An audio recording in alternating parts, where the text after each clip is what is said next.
ఒంగోలు రాజమాత టవర్స్లో builder 30 ప్లాట్లు నిర్మించి కింది భాగంలో షాపులు అమ్ముకున్నారని సూపర్ బజార్ మాజీ చైర్మన్ తాతా ప్రసాద్ అన్నారు.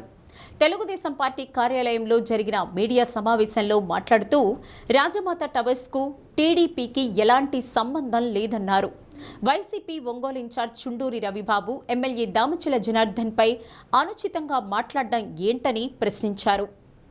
ఆ మార్గంలో ఎమ్మెల్యే ప్రయాణిస్తుండగా రాజమాత టవర్స్ వాసులు ఎమ్మెల్యేని ఆపి తమ సమస్యను వివరించారని, మున్సిపల్ అధికారులను పంపించి సమస్య పరిష్కారం చేస్తానని హామీ ఇచ్చారు తప్ప ఎలాంటి వ్యాఖ్యలు చేయలేదన్నారు.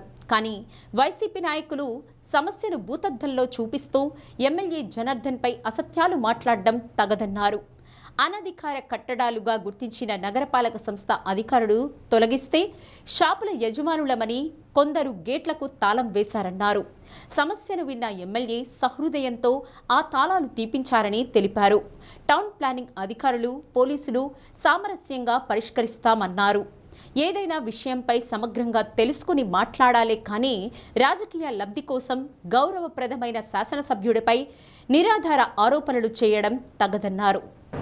వాస్తవానికి రత్నమాల్ సెంటర్లో రాజమాత టవర్స్ అనే ఒక అపార్ట్మెంట్ నందు ఒక 30 మంది నివాసం ఏర్పరచుకొని గత 20 సంవత్సరాల నుంచి అక్కడ ఉంటున్నారు. ఆ స్థలం మొత్తం 98 గదులు. ఆనాటి బిల్డరు ఎవరైతే ఉన్నారో అతను 30 మందికి నివాస స్థలాలు 90 గదులు వారి పేర్ల మీద రిజిస్టర్ చేసి మిగతా పార్కింగ్ ప్లేస్లో ఒక 8 మందికి 8 గదులు రిజిస్టర్ చేయడం జరిగింది.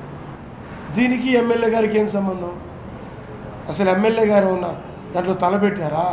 ఎమ్మెల్యే గారు కల్పించుకున్నారా? ఏం సంబంధం? ఇప్పుడు ఒక సబ్జెక్ట్ మాట్లాడేటప్పుడు అన్నీ తెలుసుకొని సబ్జెక్ట్ తెలిస్తేనే మాట్లాడాలి. లేకపోతే ఏదో ఒక ప్రెస్ మీట్ పెట్టాము, నేను ఎప్పుడు హైఫైలాగా ఉండాలి, పేపర్లో ఎప్పుడు న్యూస్లో ఉండాలి అనే తప్పులో మాట్లాడకూడదు. ఎందుకంటే ఉన్న నిజాలు తెలుసుకోవాలి. ఎమ్మెల్యే గారు తన రోజులో భాగంగా ప్రోగ్రామ్స్లో భాగంగా ఆ సైడ్ పోతున్నాడు. ఆయన రోజు రాజమాత టవర్స్ ముందు రోజుకి 6 సార్లు తిరుగుతారు ఎమ్మెల్యే గారు. ఆయన ఉన్నది బీకే అపార్ట్మెంట్. ఆ టయానికి గొడవ జరిగిన టయానికి అక్కడ ఉండే అపార్ట్మెంట్ వాసులందరూ పోలీస్ సార్ని విని ఎమ్మెల్యే గారు వస్తారని చెప్పి ఆ బండికి వాళ్ళు ఆగి సమస్యను చెప్పినప్పుడు ఎమ్మెల్యే గారు ఏం చేశారు?